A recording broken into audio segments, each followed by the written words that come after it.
Hello అండి, welcome back to Venus kitchen. ఎటువంటి మసాలాలను వేయకుండా చాలా సింపుల్గా త్వరగా బంగాళదుంపలతోటి పులుసుని ఎలా ప్రిపేర్ చేసుకోవాలో ఈరోజు వీడియోలో చూద్దామండి. ఒక్కసారి ఈ పులుసును మీరు కూడా ట్రై చేయండి. చాలా రుచిగా ఉంటుంది. మీకు కూడా తప్పకుండా నచ్చుతుంది. బంగాళదుంపలతో ఈ పులుసుని చేయడానికి 1/2 కేజీ వరకు బంగాళదుంపలు తీసుకున్నానండి. దుంపలను శుభ్రం చేసుకుని కుక్కర్లో 3 విజిల్స్ వచ్చేంత వరకు ఉడికించుకోవాలి. మరీ మెత్తగా ఉడికించకూడదండి. 80% ఉడికితే సరిపోతుంది. ఉడికించుకున్న దుంపలను పొట్టు తీసేసుకుని ఇలా కొంచెం పెద్ద ముక్కలుగా కట్ చేసుకోవాలి. చిన్న ముక్కలుగా చేసినట్లయితే పులుసు మొత్తం అయ్యేసరికి చెదురుగా అయిపోతాయి. ఈ సైజులో ముక్కలుగా కట్ చేసుకుంటే సరిపోతుంది. ఇలా దుంపల్ని రెడీ చేసుకున్న తర్వాత టమాటాలను తీసుకోవాలి. 1/2 కేజీ బంగాళదుంపలకి 1/2 కేజీ టమాటాలను తీసుకోవాలండి. ఈ పులుసు రుచిగా రావాలంటే బాగా పండిన టమాటాలను మాత్రమే తీసుకోండి. ఈ పులుసులో చింతపండు పులుసు వలన వచ్చే రుచి కన్నా కూడా టమాటాల వలన వచ్చే రుచే చాలా బాగుంటుంది. ఇలా టమాటాలను ముక్కలుగా కట్ చేసుకోవాలి.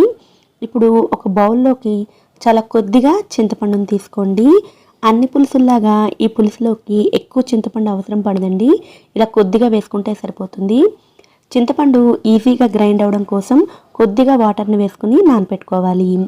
ఇప్పుడు ఒక మిక్సీ జార్ని తీసుకుని అందులోకి కట్ చేసుకున్న టమాటా ముక్కలను వేసుకోండి. ఇందులోనే 1 ఇంచ్ అల్లం ముక్కలు, 8 వెల్లుల్లి రెబ్బలను వేసుకోండి.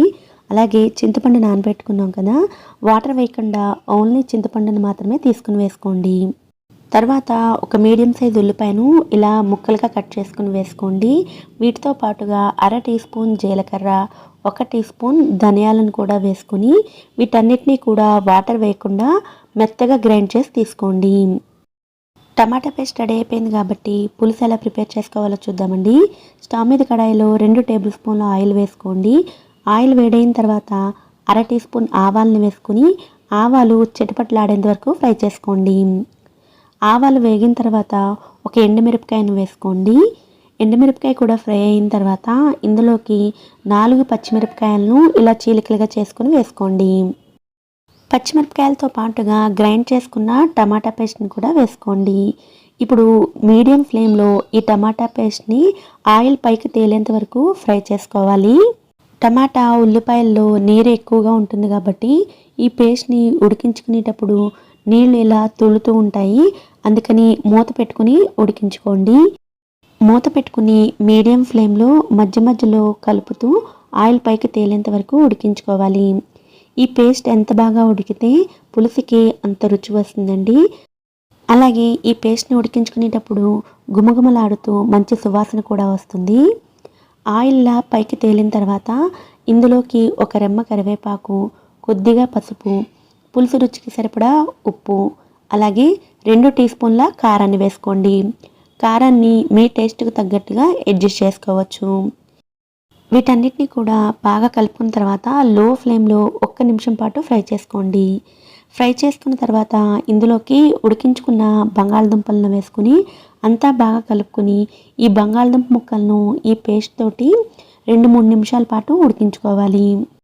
మూత పెట్టుకుని కొద్దిసేపు ఉడికించుకోవడం వల్ల ఈ గ్రేవీలోని ఫ్లేవర్స్ అన్నీ కూడా బంగాళదుంపలకి బాగా పట్టుకుంటాయి. కొద్దిసేపు ఫ్రై చేసుకున్న తర్వాత మొత్తం అంతా కూడా ఒక్కసారి కలుపుకొని ఇందులోకి 2 కప్పుల నీళ్ళను వేసుకోవాలి. నీళ్ళు వేసుకున్న తర్వాత అంతా ఒకసారి కలుపుకుంటే కన్సిస్టెన్సీ ఇలా వీడియోలో చూపిస్తున్నట్లుగా ఉంటుంది.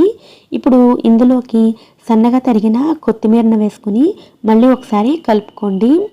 ఈ పులుసు కొద్దిగా పల్చగా ఉంది కదా, కొద్దిసేపు అంటే మనకు కావాల్సిన కన్సిస్టెన్సీ వచ్చేంత వరకు ఉడికించుకోండి. 3-4 నిమిషాల పాటు ఉడికించుకుంటే ఆయిల్ ఇలా పైకి తేలుతుంది. ఇలా ఆయిల్ పైకి తేలితే పులుసు రెడీ అయిపోయినట్లేనండి.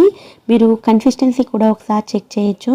మరీ పల్చగా లేదా మరీ చిక్కగా కాకుండా ఈ విధంగా ఉంటుంది. పులుసుకి ఇలా ఉంటే సరిపోతుంది. చివరిగా గార్నిష్ కోసం కొద్దిగా కొత్తిమీరను వేసుకుని స్టవ్ ఆఫ్ చేసుకుంటే పులుసు రెడీ అయిపోతుందండి. ఈ పులుసును మీరు రైస్లోకి మాత్రమే కాదు, రోటీ, చపాతీ వాటిల్లో కూడా తీసుకోవచ్చు. ఎక్కువ మసాలాలు వేయకపోయినా కేవలం టమాటాల వల్లనే ఈ పులుసుకి ఇంత రుచి వస్తుందండి. పులుసు అయితే చాలా బాగుంటుంది.